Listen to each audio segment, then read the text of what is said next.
Hey everyone, welcome back to Behind the Counter. I'm your host, Vicente. This is the podcast presented by Kystring, where we take you behind the scenes of retail technology to talk about trends, insights, and everything that you need to know from the people that live and breathe this thing for every day. So, companies invest millions of dollars on state-of-the-art ERP, on their point-of-sale platform, but on the store floor, you have associates fighting with printers that do not pair, with the screens that do not work, and all of that digital investment suddenly is just held hostage by a little device that just can't keep up. In retail, I think your platform is just as good as the hardware that runs it. And today, our guest leads PLS. You guys are a powerhouse reseller and working with all of the big names around, making sure that that last yard of technology, mobility, and everything works fine so the retailers do not have to fight with that. Gerson Cedillos, how are you? I'm doing well, Vicente. Thank you for having me on. No, man, thank you for coming in and having this conversation. Mm-hmm. So let me start something. Let's start with a question. You guys work with Zebra, Elo, Honeywell, I don't know if all of the names, or is every single player out there. Mm-hmm. What, in your opinion, is one piece of technology that makes a lot of difference for retailers, but they normally do not pay attention to? That's a great question, Vicente. I would say probably some type of an enterprise tablet. All right. So you don't think about it, and I'll give you a good story. So I was at Allen Edmonds. Okay. They make shoes. They make the shoes I'm wearing now. Okay. And it's funny. They actually had an HP Engage Go 10-inch model. That's similar to that one over there. Okay. And what the Go is you put this, it's a tablet running Windows operating system, and you put it on the cradle. And then it attaches to the cradle, and you can run your peripherals off of it, your barcode scanner, receipt printer. Yeah, the idea is that you're fixed to mobile and that you can go and take payments mobily or, perform inventory cycle counts, things like that. And their setup was one traditional HP retail is an Engage Pro like that, stationary, and then they had the Go next to it. And I was really interested. You don't see them too often out in the wild. It's still kind of a new solution. You see them in the and stuff, but yeah. So this guy was doing everything on his iPad, Okay. the work iPad, and I asked him, I said, hey, you have this Go, you push that button and it can become mobile. I was just wondering why you don't use it, because we sell them. We're not from HP. We're a partner for them. Right. And we do sell a lot of that one, but I feel like people never really use the tablet function. But what do you think is that just lack of imagination? They do not know. They may not have a valid use case in store. I think it just might be that maybe sometimes the organization or business may not train the employee well to understand that this is the function. Hey, you don't need to use your iPad. It was a store iPad, but he was like doing everything on it. In the end, he just said, "Oh, the iPad's like faster, and I just like to use the iPad." But the other one was good too. He was saying, but yeah. So it's a big push for us as an IT integrator. You're gonna get a better ROI as a business or organization using an enterprise tablet. Pricing is going to be comparable to like an iPad or like a Surface Pro, but it's designed to last longer and to take bigger hits. And it's also integrated with the rest of your platform. It runs the same software that your rest of your solution is working on. So yeah, he was running some type of something iOS on there. Right. Doing, I think he was checking for inventory or something like that. So it was, and we see that not just in retail, but in other verticals. Healthcare is a big one where we'll see EMR softwares like Epic. Yes. And it's rather than have like enterprise Android devices, everyone still just uses iPads. iPads in a hospital, iPads in the doctor's office. Right. So, yeah, I would say the biggest thing is if you're a business or org, try to use like a retail grade tablet. And that translates. It is both sides, right? It's the hardware side to understand what these devices are capable of just on their own, and then design your user experiences or your customer experiences around that technology. So you're feeding off on both sides. The technology, the hardware now is informing what it's capable, so now just go ahead and take advantage of that. Correct. Our job as an integrator, kind of similar to Kystring, is also to be objective. We're not going to try to sell you the most expensive thing and just walk away. We want to hold your hand as a partner and kind of go over, hey, these are some different solutions. This is why you'll want to use this enterprise-grade tablet. And again, we're not married to one specific brand. We want to work with our end users and find something that's going to be best for their use case and for their budget and give them a good ROI. So the way I like to think of these kind of services is we live in the South Midwest. So sometimes we get like storm damages at home, right? And let's say that you got your windows busted. You had to replace them. A normal person is not a window expert, right? You don't replace your windows every year to be on the know of what's out there. And then the window people come and talk to you and like, oh, I have all of these features, and then you have all of these variations, and you're like overwhelmed. Yeah, that makes, yeah. Because you are not there. But if you had someone that is a Windows expert, Mhm. not a Windows operating system, a actual Windows expert, and they can tell you, look, this provider has this good stuff, this provider has this good stuff, so it depends on what you want, and helps you understand that and walks you through all of that. I think that's a lot of the work that you're describing. Correct, Vicente. That's honestly why I appreciate KaiString so much. I'm not just trying to give you lip service. Appreciate it. It can be hard to find, consultants and organizations that are going to be objective, that have the experience. that have the also. experience. Correct, and that any referrals we send them because we trust you. Agreed. We know you guys are going to do a good job. So that's a good analogy. We actually just we have to replace an AC in our house. And it's very similar. They come back with a big quote and all the terminology, but I don't know anything about SEER, 4 ton, all this stuff. Just sell me something that's going to fit with what we have. And that's kind of the concern, because at home, okay, it's the AC unit, it's an investment, it's some money that you're going to be there. Okay, but it's just your house. Mm-hmm. When we're talking about retailers, certainly we're talking about not just your house. We're talking about 100, 500,000 stores. Correct. Mm-hmm. Multiply that by the number of registered devices, and if you have something that is horrible user experience, so that doesn't work, now you're impacting the life of the associates.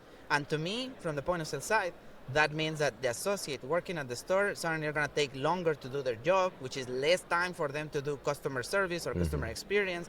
It may impact their bonus. It's like this chain of events just because the decision was made rushing. Just give me something that works. Wow, yeah, help you. It's a very good point. Good point, Vicente. Yeah, it all adds up, right? It's like that story about the horse that lost a shoe and lost the war or something like that. Mm-hmm. So there is a lot of AI, telemetry, real-time visibility. All of them are great. But which one is the technology that you would say the retailers are slipping on, that they are not paying attention and they should? I'd still say like AI, but you have to have AI that has some functionality, not necessarily like AI that doesn't really help you or bring you an ROI. And so kind of what we've noticed is you'll have AI that's going to be an assistant for your employees. Sure. And that helps a lot, kind of on your point. If they don't have the correct training and the correct knowledge, it could all add up to now they're extremely not inefficient. But when you have that AI helper, right? Even like this tote software, and it adds up, right? Maybe if Alan Edmonds, had that, it might be now that they know how to use their tablet better, and they don't have to rely on the iPad. And now you're getting the full use instead of having like a big paperweight. So like a reminder, they're like, hey, did you know you can run this use case? Correct. Oh yeah. Like that, the prompts you. And even the AI sales assistant, right? Yes. We have companies. There's one called CloudShelf, for example. CloudShelf makes endless aisle software, but they've also released like a sales assistant. And the way it works is you'll have an employee with a tablet.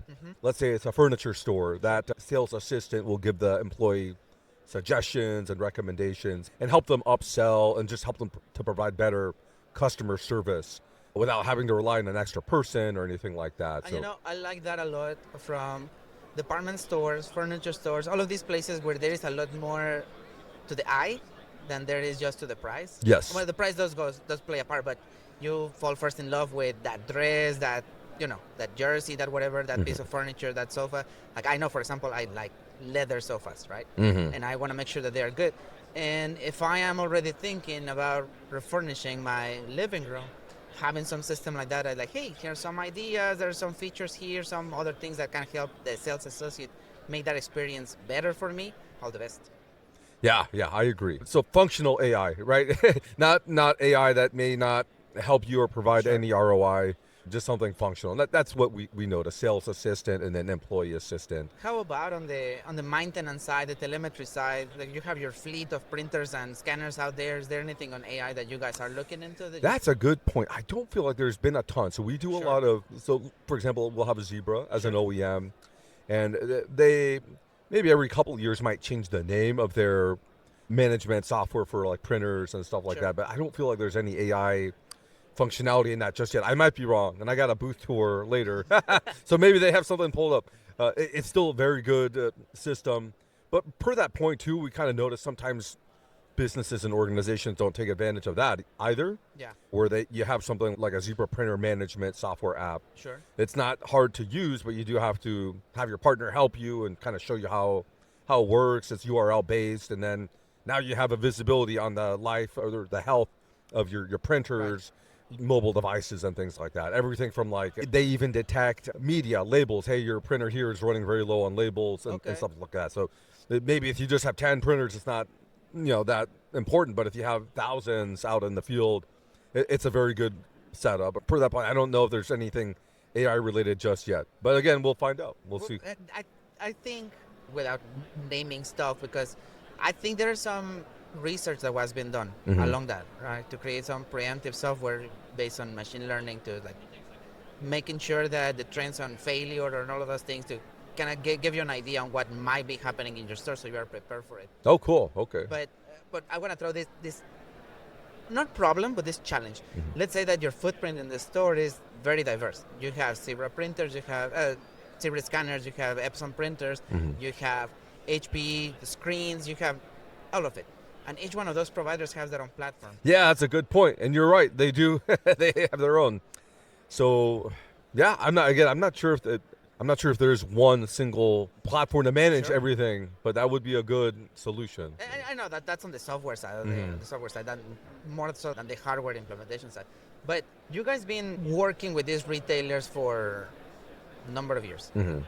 You guys have done these rollouts with them because, like, for example, from Kaistreng's side, we work the implementation, but we are not out in the field making sure that everything is installed, right? Like, there is normally a partner like you guys that, like, here, this is your device, and we're going to get it out there.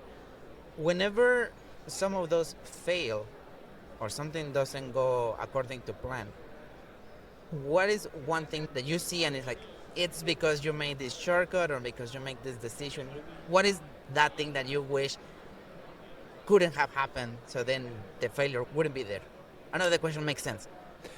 Can you repeat it? Yeah. Yeah. Like during a rollout, like, okay, the retailer already bought this 1,500 million printers, and you are installing, you are rolling out, but then something doesn't go to plan. Is there something that the retailer could have done differently? One thing that you see, like, it's just that always I see this problem. Yeah. I would say probably just listen either to your consultant or to your partner. Sure. But make sure you have that relationship with your partner. And that's actually a really good point, Vicente. So you might even have organizations and businesses where they're buying, product, but they don't have a relationship either with the reseller or the integrator or even the OEM. Yep. And that's interesting because we went to a distributor event in November, and it was a big distributor, and that's what they told us. Hey, because they did a presentation before we had like the happy hour, and they didn't name drop a bunch of big companies, but there were some pretty big ones, and they said, here's something interesting. When we meet with these people on behalf of Zebra, we ask them, hey, do you have like a relationship, first of all, with your integrator or your VAR, and also with the OEM? There were some pretty big names, retailers, and it was always, no. They kind of will buy either from third-party sites, like maybe like an Amazon or something, or they may buy from like a value-added reseller of our, but just buy from the website and never have that connection. So that really is, I think, if you're a business or org, have that relationship. So you want to find a partner that has that relationship. Correct. You can leverage that because if you do have a problem with a rollout, it's our job to catch it before it even goes out. And we need the end user to have that trust in us. Yep. That, hey, we've seen this before. If we do not address this, it's going to cause that problem. Can you give me one example on why that matters? Like maybe a situational thing, so something that happened, and like just because we were able to talk to the OEM, we saved, I don't know, not a number, but we avoided this problem. Something that comes to mind, maybe. Oh gosh, that's a good question. Yeah, I don't. To be honest, I feel we as a company at PLS are very meticulous. Okay. Right, our name is on the line, so you might have some partners or VARs like us that maybe just want to sell something and move on, but we do the full research. We haven't had too many issues. I can think of one. So we had an end user, and it was a long time ago, but we learned from it. And what happened is they bought Zebra printers, and the printers were older. They did not have what they call Link OS, I think is what they call it. It's basically a little chip or device within that Zebra printer that allows you to use the printer management functionality, meaning you can control the printers and see the health on a backend. So they bought pre-Link OS printers. And then, we learned after that, hey, double check always, are you going to be managing these? And right features. correct. We were able to resolve it, but, you always have to ask questions and again, have that relationship. After all, everyone works with people, and that's what we want to do. We want to be, coming in with, I always say, the heart of a servant, right? It means that, hey, we're here to serve you. We want to do what's best and help, perform well for you. So let's have that trust, and this way we can catch things like that, and there won't be too many issues. So thankfully we haven't had any things like that, but I know they happen all the time. So. No, but that's fantastic. It's fantastic to know, because it's not just the relationship with them; it's also paired with all of the what you mentioned, the meticulously study and understanding of the devices of their company, what they offer. All of that I find ourselves in the same boat, because we do the same that for bonus providers, hardware, software, all of it, right? And I want to turn it around also. Our relationship with the partners is also good, because we are so meticulously with all of them that they know that they are being objectively evaluated. Yes, that's very good. I agree. You guys do the same. You're in the same boat, right? Yep, correct, Vicente. So let me taking it for the future. What is one friction point that you think can be solved in the next 3 to 5 years? Friction point related to hardware, the printers, maybe the scanners, any of the stuff that you guys work with that you're like, if we just had a magic wand, we could fix this thing. You know what? That's funny. I'm going to give you the very honest answer. To be honest, it's tariffs right now. Okay. Tariffs and availability. It's affected the supply chain, which makes everything complicated for everyone, because obviously if you're a big organization or business, you're not going to want to get that cost passed along to you, and we've had that happen, so stuff like that is probably what I would say. So and it goes back even to COVID times. COVID messed up the supply chain. We had very long lead times, and now it's just tariffs. Tariffs are not very productive for us. I'm not trying to be political either, but it's a fantastic point, because a lot of the, we're having these conversations, and all of these books are bringing you these great ideas, but there is all this other dimension to the problem or implementing these solutions. Like, okay, I'm interested, but then you need to account for those things as well. I love that perspective. Yeah. So you're welcome. Tariffs and lead times. And it affects everyone, because you know what happens now. You'll have an OEM making products somewhere else, and they'll have to move it to maybe two or three countries and then ship it here to avoid tariffs, or the shipping method is changing. Maybe they used to ship it by air, and now as a result of tariffs, they ship by boat, and it adds like 2 months extra. So for us as a VAR or an integrator, we still plan ahead. If we have big deployments, we have distribution partners that will work with us. Okay. And as long as we have like a forecast, they can typically help us out.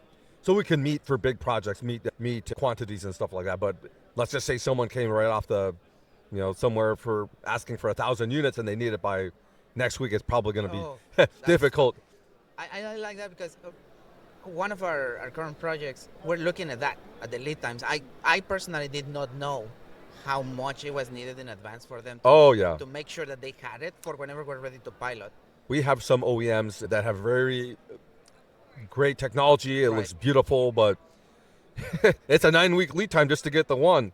So you're going to have to figure out something. So, not everyone deals with it different, Vicente. Every OEM is different, but that's the biggest pain point, and it might continue to be that way. But again, it's probably temporary. When we started the company in 2015, we had similar tariffs hit, 2 years later, and it'll go away. And I think that's the general feel, right? Like, okay, we're as a country, it's an economy. We all are part of it, so we will just adjust and move on and move forward with it. Let me pivot from there a little bit. In all your experience, what is one misconception you would like to remove, or a myth that you would like to bust? Like, everyone comes in thinking that this is what we do, or this is what it's happening, and nope, that's not the reality. I would say, Vicente, that the misconception that salespeople in our industry and technology, right, integrators and VARs, that we just want to sell you something and kind of move on and not provide actual value. Right. And again, there may be some companies that have that mindset, but yeah, we want to help as a sales organization, B2B sales. We want to have, again, that relationship with you as an end user, help you find something that's going to work, and work with your budget and timeline, and just be provide value that way. Value is not just a number. A number, and it's not something abstract. It's not something we just say. We come and we want to help. So that, I would say something like that is. I think it's very valuable. I agree with you. I think there are some salespeople out there that all or nothing, right? That I want you to buy my whole platform. But I mean, I guess that may be where sometimes people get that misconception, right? That you're like a car salesman and you're just going to sell something, and everyone wants to sell, but PLS is a company, we want to help and be useful, and not just we're not going to sell and move on. No, I think that's kind of the relationship that I hope we also hope retailers get an impression of us, right? That we are there, and it's not at the end of the project, is the end of our relationship, and we're never going to talk again. Like, no, I want you to come back later, and if you have another question, if you have another project, if you want to do something else, this is an ongoing relationship. And now that we started working together, I wanna be there with you for as long as you have me. And I think that's how we also approach our sales, because in the end it's sales, right? Our business development, our engagements with our partners and vendors and retailers. I really like that you guys are in the same mindset as us. That's really, really good to have. And just to kind of start getting around the wrap-up time, what is your optimistic view in 10 years? Where do you think technology is going to go in 10 years? That's a really good question. I suppose we'll probably see more of this AI, but being used like what you mentioned, right? Maybe there's a way to have that help with one single platform for all the devices and hardware in a retail site. We'll probably still continue to see things like sales assistants and employee training via AI. But yeah, you know what? I feel like in the last 10 years, there hasn't been a bunch of changes necessarily for hardware. Maybe like everything looks similar, right? We still have stationary point-of-sale PCs, mobile devices. Probably the only thing that's changed is maybe operating system, Android. Hey, you know what? That's probably something we might continue to see, right? Because Windows Mobile has been end of life for many years. So we'll probably see maybe more of this OS migration, we call it in the industry. Okay, yeah, and that's a big thing. And you know what? It's actually kind of funny because we talk point of sale so much, but a big business or organization, let's say even like a Target, everything is not just point of sale, right? OS migration for someone like Target is definitely a pain point that needs to get handled. And I'm sure bigger companies probably have tackled that, but any other company, maybe middle tier or even big ones, might be running devices still on that Windows Mobile or even like iOS, and they would really benefit from doing this migration to Android. Android will probably continue to be the leader in operating systems for retail. And you know what? That is another, Android in general has grown quite a bit. Even for point of sale, you're right, when you have a Android point of sale device, the cost is going to be lower. You don't necessarily need all the functionality of Windows, and even device management is easier. You don't have to you don't have to use like an Intune or something complicated. You can use something like Esper, for example, as an MD, SODI Mobi control, things like that. They're going to be here, I don't remember, tomorrow and the day after. Oh, awesome. We're going to be having a conversation. We love them as a company. They're very thorough, but also very user-friendly, and it's made our deployments a lot more simple. I love that. Some of the legacy MDMs can be very, not necessarily clunky, but it's a lot. Clunky. A lot, clunky. A lot to take in. So if you don't have an engineer, on the end user side, it might be difficult for them to understand it. But on the OS migration, I agree. Yeah. Because a lot of whenever we bring a transformation project, we also ask that question, like, who is doing your patching? Who is doing your upgrades for Windows? Because it's needed. Your licensing for new versions, if you're already in end of life of your version, you need to upgrade because you are going to need the security patches. But if you're working on something like a Linux or an Android-based set of devices, then we're talking a different game, right? We have more flexibility. There is other options that we can look at that are perhaps cheaper for you as a retailer. I really like that. Is there any new technology coming on for printers? for scanners? Like, I don't know. That's a good question. I wouldn't say not necessarily. Sure. We like to call it kind of like the meat of the industry, right? It's there. It was there 30 years ago. Right. It'll continue to be there.